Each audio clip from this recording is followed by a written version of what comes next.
सूप का लाई है ताहर दादा हो आधा लैला आधा भुलैला।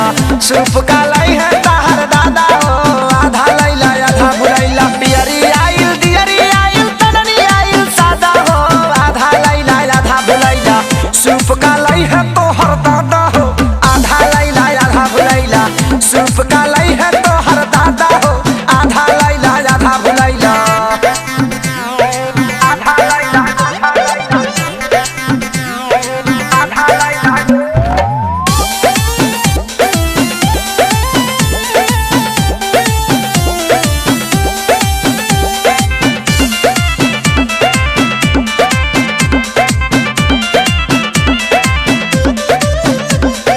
जे कुछिया में जाला बाजारे धलेला तोहके भुलवा ना हो।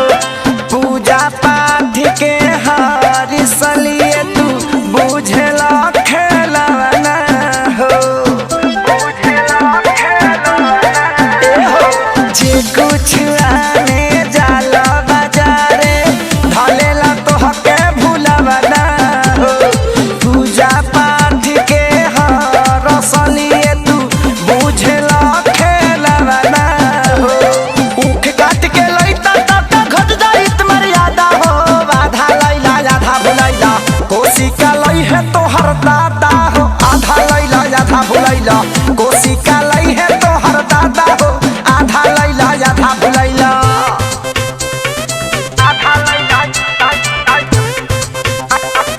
आधा लैला आधा भुलैला।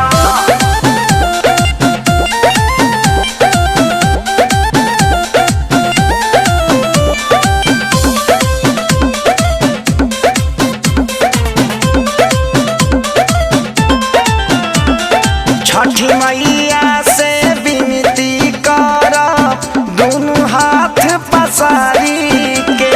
ठीक तू सोनू सैया के कद भूले वाली बीमारी के।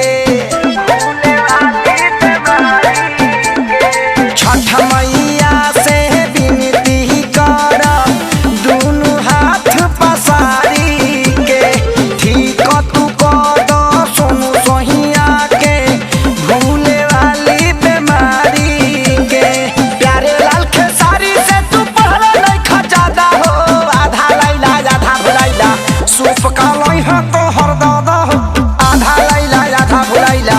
सूप का लै है तोहर दादा हो आधा लैला आधा भुलैला। जा फिर लेके आवो।